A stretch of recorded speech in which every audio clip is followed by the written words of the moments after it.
Hello everyone, welcome to my top 10 movies of 2020. Yeah, there was quite a lot of delays and quite a lot of films that didn't come out this year. However, we did get a small handful. We got a couple of the ones that we were looking forward to. But this list is mainly going to be surprises because it's going to be my favourite 10 of the year. And there's loads of films in here that I hadn't even heard of this year until I watched them. Obviously, after I watched them, I'd heard of them. A few honourable mentions. First of all, Wonder Woman 1984. The reason I want to mention this is A, because it is genuinely just outside of my top 10. It's probably somewhere like 11 or 12. And it's getting a lot of hate online at the moment. And whilst I thought the film would be divisive, I thought it might be a case of people who didn't like it were just going to be like, oh yeah, that I didn't like this element so much, or that didn't work.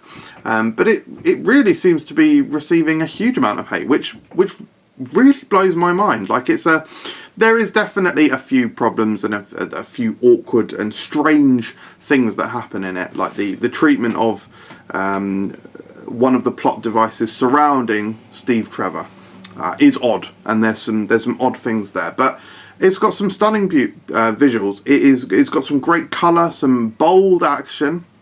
One of the main criticisms is there's not enough action, but what little action there is great. And the characters and the arcs are brilliant. And I absolutely love the plot. It's quite a different plot for a superhero film, something that we've not seen before. So I really enjoyed it, and yeah, I thought it was great. I would recommend watching it. Another honourable mention is Borat subsequent movie film. Again, just outside my top 10. It was hilarious. We did a little rewatch of the Borat original movie and then went straight into this. And it was hilarious. There are some, like the cupcake scene for me was just so funny. It's available on Amazon Prime, so you can watch it. So just watch it, really. Just watch it if you haven't seen it. You've seen it, but do watch it. At number 10, it's a film I saw yesterday. So, because we are at the end of the year, I was watching some other people's favourite films of the year lists. And I came across Chris Stuckman's, and there's actually this is the only film from that list on here. Because obviously I watched the video like 2 days ago and I haven't had time to watch all of them. Anyway, so maybe my list will change. But Run. Yeah, so Run.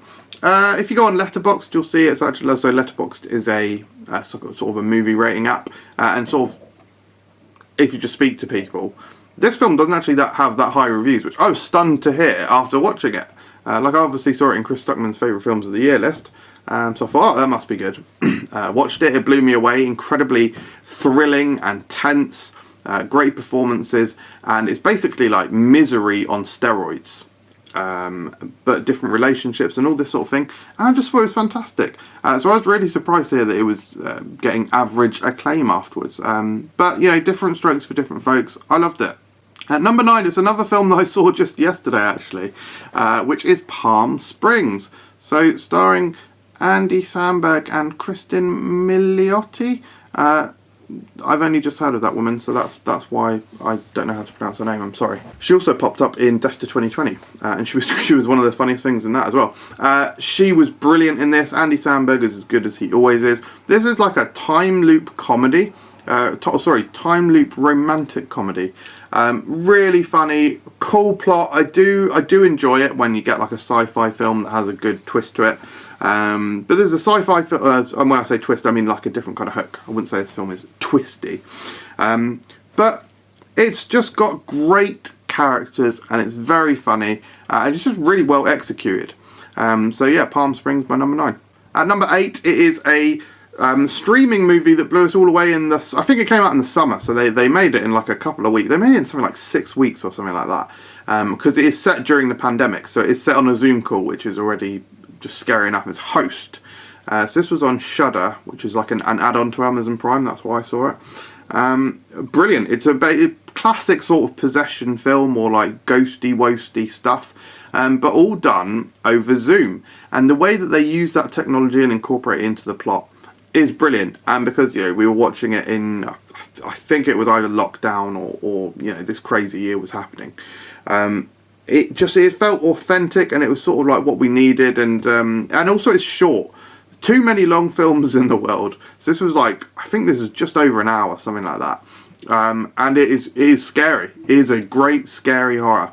So yeah, horror is a genre that really was bumped this year. We had things like A Quiet Place Part 2 and The Conjuring not be released and be delayed because of the pandemic. So the fact that we got this little present instead is great. At number 7, it's the oldest film on the list. You have to go all the way back to January last year for this, or January 2020. I mean, this is best film. You know which January it is. 1917. So unbelievable visuals. The smartness of the sort of one take approach is so clever and so well done. When you see some of the scenes they've stitched together, like combination of CG and whatnot, you wouldn't even know it had CG in the film, really. Great performances as well, and just the way it was done, you very much felt part of the action. And I also quite like journey stories, like which this very much is from A to B sort of storyline. Great direction, and yeah, just a superb film. At number 6 is Tenet. Yes, we actually got that summer tentpole blockbuster, and I loved it. It's Christopher Nolan doing time stuff again. So this is about, well, I won't spoil it, but timey, backwardsy, forwardsy stuff. Timey, wimey, wibbly wobbly, timey, wimey stuff. I mean, I hope you feel better than I look. Look at my hair, and then that on my nose. It's all just stupid. Anyway, Tenet. Yeah. There's a lot of things that aren't good in this film. Like, the characters are they're cool, but there is, I don't think I've ever seen a film with like more exposition. It literally does just move from one expositional scene, expositional dump to the next, which is kind of crazy. But I've just found it fascinating, and like, I didn't even fully understand it. Like, I'm trying to wrap my head around how the plot actually works. Sort of impossible. But because of that, the action is so unique. It's visually amazing. The audio is absolute dog shit, obviously, because it's a Christopher Nolan film. So you've literally got scenes where people are talking and their voices being completely drowned out by the music, to the point of absolute absurdity. Like, you're watching it and you're like, why is this happening? Because, like, it must be a conscious I know I'm being really critical. It must be a conscious decision. You can't be like in the editing suite and no one in the room is going, I mean, you can't hear that, can you, Chris? Like, you can't hear what they're saying. Which, maybe that's the point. You didn't want us to know what was happening. Maybe he doesn't. Maybe Christopher Nolan doesn't even know what's happening. He probably doesn't, actually. That's probably why he does it. Anyway, I don't care. It looked amazing, and it was cool. I'm a simple man with simple pleasures. At number 5, another sort of older film from the beginning of the year. This is The Gentleman. So good. This is Guy Ritchie back on track after some films not as good. And I say that as someone who's only seen a lot of his films recently. Like, I only saw Snatch this year, for example. But he's back on track now with just an amazing film. It's so slick and so cool. So very much in keeping with the similar style to those older pieces of work of his, where they're slick and cool and sort of they're very pulpy, almost like a comic book.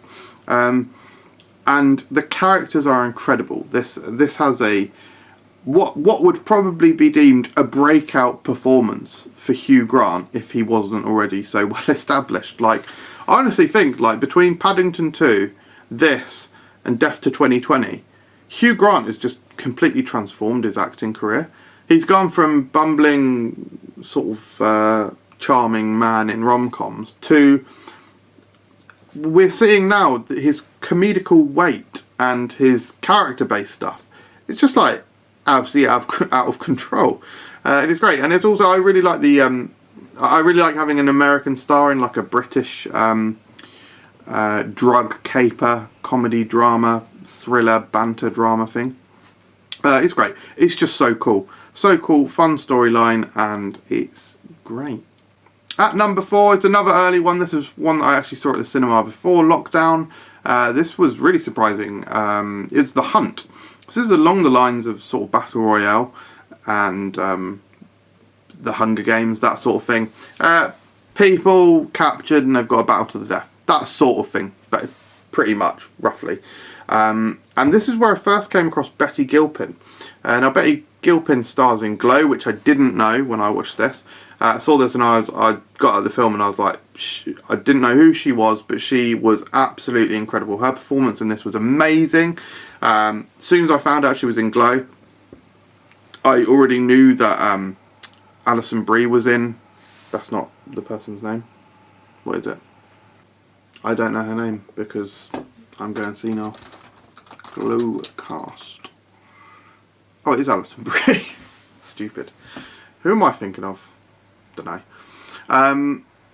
Alison Brie, so I already knew that I wanted to watch it, and just the idea of it sounded cool.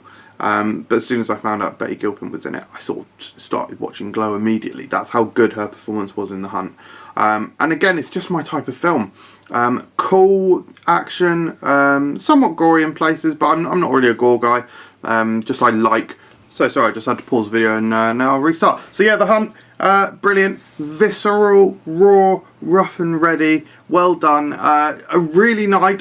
I like the genre, the sub-genre of like battle arena, like people put in a battle arena and have to fight each other to the death or whatever. This is a really cool and interesting and different take on that, and the actors and the different characters that they put into this were so fun and really good. At number 3, it is Onward. So there's another film that we just caught in the cinema before lockdown happened. Onward was absolutely great. There was a few characters that I didn't really enjoy in a few sort of circumstances. It got a little bit silly in places. It is a kids. It is basically a kids' film at the end of the day. So whilst I can't really criticise it for that, I'm just saying that it's a few of the elements that I tend to not enjoy so much in animated films is when they get a little bit silly. So I had a little bit of that. That being said, this is still number 3 on my list, so I still thought it was absolutely tremendous, incredibly heartfelt, and the ending, the plot of the whole film is fantastic, but I think the ending is just utterly brilliant, and a very lovely yet sad film. Great animation, great characters. It is genuinely funny, and a great voice cast as well. So this is definitely one of Pixar. Yeah, it is. Of course, it's Pixar. One of Pixar's best, I would say. Speaking of Pixar's best, at number 2 is Seoul. Soul, a very recent one. Obviously, it only came out a couple of weeks ago. It came out less than a week ago as I'm filming this. Yeah, amazing. Really blew me away. So deep. Really, just such a great story and a great message. I didn't find it it's not as sad as some of the other Pixar films. Like, it's not as sad as Onward, I wouldn't say, but it touches you on a different emotional level, and the messages that it gives, whilst I think it's a little bit too deep and a little bit too in depth for a child. I'm an adult, so I didn't care about that. Yeah, the message it gives and what it's trying to say is brilliant. And also, speaking of voice casts, like we did on Onward, Graham Norton was so good in this. Graham Norton's absolutely brilliant. When I first heard him, I thought, I wonder if this is one of those situations where they put like a British person in the British version, or Irish, in that version. But he was so good that I double checked and looked up. He was so good, I would have thought that he would be in all versions. I'm glad that I don't think Pixar are the type of people that would do specialised versions of English language dialogue. Yeah. Anyway, Soul was just beautiful as well. Great designs and a lovely, lovely message. But number 1, my favourite film of the year, is The Trial of the Chicago 7. Is it The Trial of the Chicago 7. So it's Aaron Sorkin. I think this is Aaron Sorkin's second film that he's actually directed. But in any case, he wrote it, and the writing is really what you want Aaron Sorkin for, in my opinion. He has this very distinctive, sort of razor-sharp, quick dialogue that just... The movie runs so slick and so interesting. And it's utterly engaging, just merely from the dialogue alone. And the cast in this is just absolutely insane. Sacha Baron Cohen, Eddie Redmayne, today just a couple. There's actors in it. There's like huge profile actors in it that I didn't even know were in it. And it tells a really important story. Yeah, this year has had Black Lives Matter and all of those sort of political persuasions. And this feels like it's come at a very poignant time. And it's one of those like courtroom drama type things that makes you angry, because it is based on a true story. But it was just so well done, just utterly my kind of film. That was weird. utterly my kind of film. I really do. Aaron Sorkin is one of my favourite writers. And the fact that he's now had a couple of films on the trot, so his last film was Molly's Game, which I also absolutely loved. Yeah, turns out he's got the directing shticks as well. So yeah, that is my film of the year. I absolutely loved it, and it is on Netflix, guys, so there really is no excuse. And if you don't have Netflix, then you're a fool and you're a fiend, and I don't know why you're watching this video.